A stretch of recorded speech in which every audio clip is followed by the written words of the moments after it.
Olá, eu sou Bruno Feldens, professor de Física, e nessa aula nós estudaremos a hidrostática.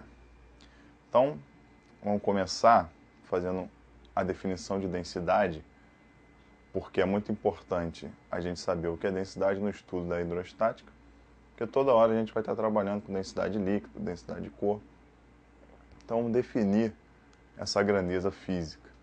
A densidade de um corpo é a massa desse corpo dividido pelo volume dele. Então você tem aí no slide um bloco, um paralelepípedo, tem um certo volume possível de calcular, só medir o volume dele. A gente calcula o volume.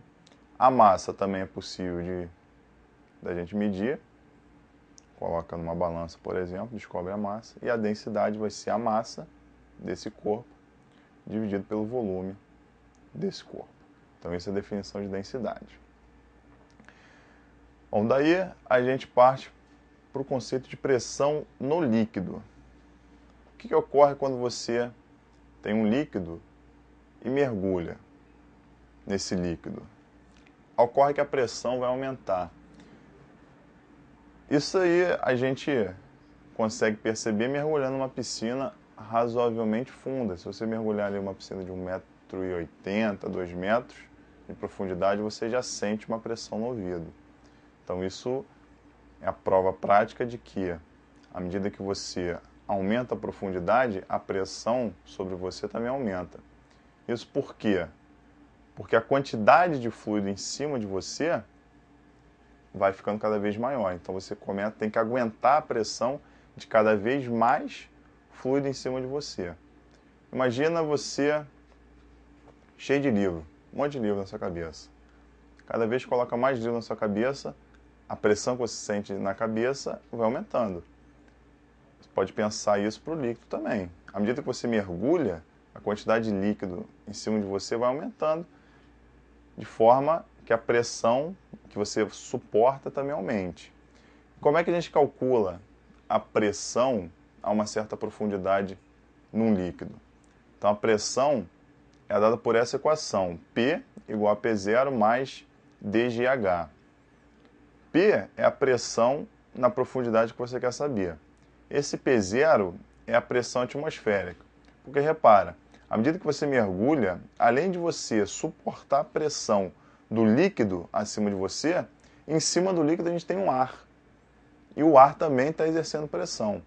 Então, a pressão vai ser o P igual a P0, que é a pressão do ar, mais o dGH, que é a pressão do líquido. Esse D é a densidade do líquido, o G é a aceleração da gravidade e o H é a profundidade que você está.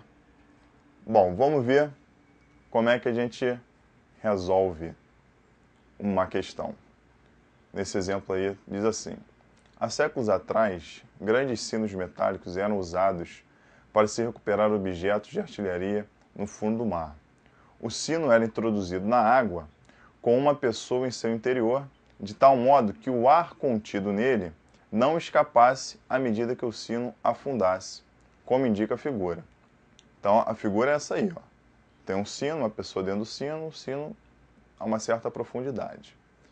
Supondo que no instante focalizado na figura, a água se encontre em equilíbrio hidrostático, compare as pressões nos pontos A, B, C e D, usando os símbolos de ordem maior, igual ou menor, e justifique sua resposta. Então a gente tem esses pontos aí na figura, o ponto A dentro do sino, o ponto B na água a uma profundidade maior do que o ponto C, e o ponto D lá no ar. A gente tem que comparar a pressão desses pontos. Então, o que ocorre? A menor pressão é lá no ponto D, que é a pressão atmosférica. À medida que você mergulha no líquido, a pressão vai aumentando. Então, comparando o ponto D com o ponto C tem uma pressão maior, porque ele já está a uma certa profundidade na água. Comparando o ponto C com o ponto B, a gente descobre que a pressão no ponto B é maior do que a pressão no ponto C, porque o ponto B está mais profundo e a pressão é proporcional à profundidade. Quanto mais fundo, maior a pressão. Agora, o ponto A que está dentro do sino, o exercício tenta nos enganar porque ele põe ali uma linha dizendo que o ponto A e o ponto C estão no mesmo nível. Porém, a pressão no ponto A não pode ser igual à pressão no ponto C. E sim, a pressão no ponto A é igual à pressão no ponto B. Por quê?